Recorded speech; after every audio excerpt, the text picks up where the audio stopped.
Panorama group, जो सोचता है वो करता है। क्या कहते थे कि जाति जनगणना नहीं होना चाहिए, जाति जनगणना से देश टूट जाएगा।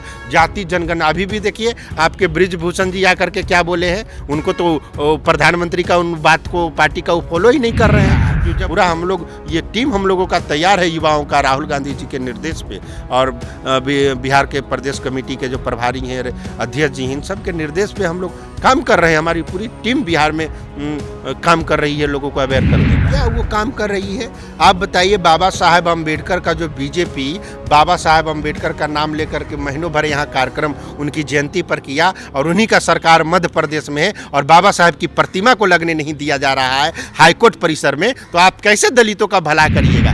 कांग्रेस के दलित नेता अमर आज़ाद हमारे साथ हैं। अम्बेडकर छात्रावास में जो आप कार्यक्रम चला रहे थे, अब राहुल गांधी उसी कार्यक्रम को दरभंगा से शुरुआत की है, बिहार भर में इसको लेकर अब आप लोग घूमेंगे। क्या है आगे का रणनीति आप लोग का? ये तो पार्टी की रणनीति थी। जब हम राहुल गांधी से मिले थे दिल्ली में जा कर के, और बिहार के प्रभारी कृष्णा अल्लू बरू जी, प्रदेश अध्यक्ष राजेश राम जी, शकील अहमद खां से, तो हम लोग तमाम जो वरिष्ठ नेताओं के साथ बैठ करके हम लोगों का ये प्लान था कि कैसे बिहार में कांग्रेस को मजबूत किया जाए, दलित पिछड़ों को कैसे, उनके मुद्दे क्या हैं। इसी दौरान राहुल गांधी जी तो 15 मई को आए, और पिछले 20 दिनों से लगातार हम लोग पूरे बिहार के अम्बेडकर कल्याण छात्रावास में जाकर के मीटिंग कर रहे थे, और राहुल गांधी जी के कार्यक्रम को बता रहे थे कि दलितों के लिए राहुल गांधी जिस तरह से दलित पिछड़ों समाज के लिए जो हाशिए पर है जाति जनगणना की बात कर रहे हैं, निजी क्षेत्र न्यायपालिका में आरक्षण देने की बात कर रहे हैं, तो ये राहुल गांधी जी ऐसे नेता हैं कि वो जा रहे हैं, वो ये नहीं बुलाने कि हमारी रैलियों में आप आइए, वो खुद अब जा रहे हैं, छात्रों से संवाद कर रहे हैं, महिलाओं से संवाद कर रहे हैं। तो ये एक अच्छा मैसेज है कांग्रेस पार्टी के लिए, और इस टाइप का ही नेता होना चाहिए कि जो समाज के वंचित तबके से खुद जाकर के जुड़े, और एक पूरे बिहार में एक भूचाल सा आ गया है कांग्रेस पार्टी में आने के लिए, और कांग्रेस पार्टी राहुल गांधी जी से जुड़ने के लिए। कौन जुड़ रहा है? ज़्यादातर तो हम देख रहे हैं कि दलित समाज के लोग ही जुड़ रहे हैं। बिल्कुल, दलित भी जुड़ रहे हैं, सभी वर्ग के, ज़्यादातर दलित, जो दलितों के अधिकार की बात है, उसका आरक्षण संविधान की बात है, तो दलित देख रहे हैं कि हमारा जो काम है, इतने बड़े लीडर होकर के निजी क्षेत्र न्यायपालिका में आरक्षण की मांग कर रहे हैं, जनगणना की उन्होंने मांग किया और केंद्र सरकार ने एक्सेप्ट कर लिया। तो जैसे जनगणना होगा, सभी का जनसंख्या निकल के आएगा, तो उसके लिए पॉलिसी बनेगा। तो बिहार में कैसे जाति जनगणना हुआ और 65% आरक्षण मिला, फिर निरस्त कर दिया गया। इसीलिए तो राहुल गांधी जी ये मांग रहे हैं कि पूरे केंद्र से ये जाति जनगणना हो, और दलित पिछड़ों और अल्पसंख्यक समाज, भारत के कोई भी नागरिक को, स्वर्ण भी, उनको भी अधिकार मिले। राहुल गांधी जी का ये स्पष्ट एजेंडा है। राहुल गांधी जातीय जनगणना की मांग कर रहे हैं, लेकिन केंद्र सरकार ने तो जातीय जनगणना कराने का फैसला भी ले लिया है। फैसला तो वही, तो मांग तो ये कर रहे थे उनके पार्टी के लोग। आप देख लीजिए, उठा के स्टेटमेंट देख लीजिए, क्या कहते थे कि जाति जनगणना नहीं होना चाहिए, जाति जनगणना से देश टूट जाएगा। जाति जनगणना अभी भी देखिए आपके बृजभूषण जी आकर के क्या बोले हैं, उनको तो प्रधानमंत्री का उन बात को पार्टी का वो फॉलो ही नहीं कर रहे हैं। कि जब उनके पार्टी ने निर्णय ले लिया, कैबिनेट ने निर्णय ले लिया कि जाति जनगणना कराना है, और पार्टी के नेताओं का विरोध हो रहा है कि नहीं जाति जनगणना नहीं कराना है, तो आप तो ये राहुल गांधी जी मजबूती से लोकसभा में इस बात को रखे, बड़े बड़े रैली करके इस बातों को, बड़े बड़े कार्यक्रम में, उनका यही सामाजिक न्याय का एजेंडा है। तो उनकी ही बातों, उनके प्रेशर में केंद्र सरकार ने जाति जनगणना कराने का फैसला लिया है। आप तो कह रहे हैं कि राहुल गांधी के प्रेशर में केंद्र सरकार ने ये फैसला लिया है। दलित समाज को कैसे समझाइएगा? बीजेपी के लोग भी जाएंगे दलितों के बीच में, जाकर कहेंगे कि मोदी जी ने फैसला लिया है। आप ये कैसे समझा पाइएगा कि राहुल गांधी के दबाव में फैसला है? तो ये राहुल, हम लोग तो जा रहे हैं ना ऑलरेडी। मैं पिछले 1 महीने से ये काम कर रहा हूँ।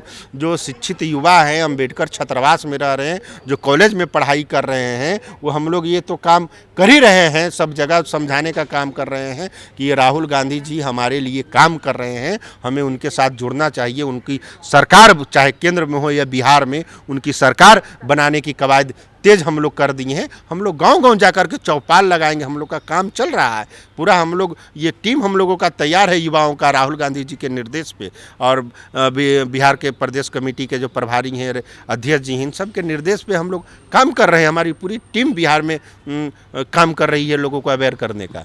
कांग्रेस पार्टी दलितों को राष्ट्रीय अध्यक्ष से लेकर प्रदेश अध्यक्ष और तमाम कमेटियों में जगह दे रही है। दलित कांग्रेस और राहुल गांधी के साथ कितना है? क्या बोले दलित? कांग्रेस और राहुल गांधी के साथ कितना है? राहुल गांधी और कांग्रेस ने तो दलितों को राष्ट्रीय अध्यक्ष से प्रदेश अध्यक्ष बिहार में दे दिया। पूरे देखिए, जो राहुल गांधी जी का जो अभी जो 2024 के लोकसभा इलेक्शन से पहले जो उनका लगातार भारत जोड़ो यात्रा चला, वो उससे पर बहुत उनका कार्यक्रम शुरू से ही चल रहा है। और पूरे भारत में लोग दलित पिछड़े समाज के जो लोग हैं, कलियत समाज के लोग हैं, जो स्वर्ण समाज के भी लोग तेज़ी से उनसे जुड़ रहे हैं, क्योंकि वो देश को जोड़ने की बात कर रहे हैं, सामाजिक न्याय की बात कर रहे हैं, संविधान की बात कर रहे हैं, संवैधानिक अधिकार की बात कर रहे हैं। राहुल गांधी अम्बेडकर छात्रावास दरभंगा पहुंचे, उसके बाद कई नेता और कई जगहों पर चौपाल लगाया है शिक्षा न्याय संवाद को लेकर। अब अम्बेडकर छात्रावास के आप अध्यक्ष भी हैं, आगे क्या आप लोग कर रहे हैं कि जो राहुल गांधी के साथ जो दलित छात्र है वो जुड़ जाए? तो ये जो शिक्षा और न्याय संवाद है, ये तो अभी अम्बेडकर छात्रावास और कॉलेज और बुद्धिजीवी लोगों के बीच में है। अभी ये गांव-गांव हम लोग टोला बाय टोला, गांव बाय गांव, हर माने जो बूथ है ना, उस जगह तक पहुंच करके हम लोग ये चौपाल लगा करके, सभा लगा करके, मीटिंग करके ये पूरे ये संदेश को फैलाने का काम कर रहे हैं और राहुल गांधी से जोड़ने का काम कर रहे हैं कि दलितों के लिए, सब देश के लिए, भारत देश के लिए राहुल गांधी जी और कांग्रेस पार्टी अच्छे कार्य कर रही, इनके साथ जुड़ा जाए, उनका सरकार बनाया जाए। लेकिन बीजेपी के लोग और जेडीयू के लोग तो ये कह रहे हैं कि दलितों के लिए बीजेपी और जेडीयू की सरकार, बिहार में नीतीश कुमार की सरकार काम कर रही है। कांग्रेस पार्टी और आरजेडी की जब सरकार बिहार में 2005 से पहले थी तो क्या हुआ था दलितों के लिए? क्या वो काम कर रही है? आप बताइए। बाबा साहेब अम्बेडकर का जो बीजेपी बाबा साहेब अम्बेडकर का नाम लेकर के महीनों भर यहाँ कार्यक्रम उनकी जयंती पर किया, और उन्हीं का सरकार मध्य प्रदेश में है, और बाबा साहेब की प्रतिमा को लगने नहीं दिया जा रहा है हाईकोर्ट परिसर में, तो आप कैसे दलितों का भला करिएगा? जो सबसे बड़ा आस्था है जो दलितों का, जो पूरे भारतवर्ष के लिए काम किए, उन आर्थिक विकास, शैक्षणिक विकास, सामाजिक विकास के लिए बाबा साहेब अम्बेडकर ने काम किया। उनको अमेरिका ऐसा देश में भी उनको उनके यूनिवर्सिटी में प्रतिमा लगा हुआ है, पर भारत देश में जिन्होंने संविधान बनाया और केंद्र सरकार और उनका मूर्ति को रोकने का प्रयास किया जा रहा है। आप बताइए, पूरा देख लीजिए, पूरा है, और हाईकोर्ट के जज का आदेश नहीं माना जा रहा है। अब वो तो वो हो गया। आप बताइए, सुप्रीम कोर्ट के जो सीजीआई हैं वो महाराष्ट्र में किसकी सरकार है? बीजेपी की सरकार है। वो जाते हैं, आप बताइए, प्रोटोकॉल में चौथा 55 नंबर पे जो चीफ जस्टिस ऑफ इंडिया आते हैं वो दलित समाज से हैं, वो सीजीआई बने हैं, और वो गए हैं तो उनको बोलना पड़ गया कि कोई भी बड़ा पदाधिकारी, सरकार का कोई मंत्री, कोई उनसे मिलने तक नहीं है, उनको प्रोटोकॉल फॉलो नहीं किया, और आप कहते हैं कि दलितों के लिए काम कर रहे हैं। कैसे दलित के लिए आप काम कर रहे हैं? इनका जवाब है बीजेपी के नेताओं के पास, या बीजेपी के सहयोगी जो हैं, मंत्री हैं बिहार में, उनके पास जवाब है? वो इन सब बातों को बोलेंगे? कैसे आप दलित का भला कर दीजिएगा? आप तो वो कर नहीं रहे हैं जो दलितों के मसीहा हैं, भारत के मसीहा हैं, जो अधिकार शिक्षा दिया, जिनके बदौलत आज हम लोग पढ़ रहे हैं, अम्बेडकर छात्रावास में रहे, कॉलेज में पढ़े, LLB LLM कर लिया, उनके आरक्षण के वजह से, शैक्षिक आरक्षण के वजह से। आप उनकी प्रतिमा नहीं, और केंद्र में आप लोग सांसद मंत्री बन गए हैं, और एक बिहार के जो नेता है उनका बोली निकल रहा है। बताइए तो कैसे ये सब किस मुंह से जाएंगे गांव घर में कि वोट दे दो और बीजेपी का यहाँ सरकार बना दो? तो ये अब चलने वाला नहीं है। कांग्रेस के साथ पूरा युवा दलित जुड़ गया है, पूरे शैक्षणिक संस्थान जुड़ गए हैं, और हम लोग यहाँ पर महागठबंधन की सरकार बनवाएंगे। तो चलिए, कांग्रेस के दलित नेता अमर आज़ाद हमारे साथ थे। इन्होंने कहा है कि 2025 के बिहार विधानसभा चुनाव में महागठबंधन की सरकार दलित के युवा सब मिलकर बनाएंगे। साथ ही उन्होंने कहा है कि भारतीय जनता पार्टी के जो शासित राज्य हैं वहाँ दलितों का सम्मान नहीं मिल रहा। बहरहाल इस खबर में इतना ही। आप बने रहे न्यूज़ 4 नेशन के साथ।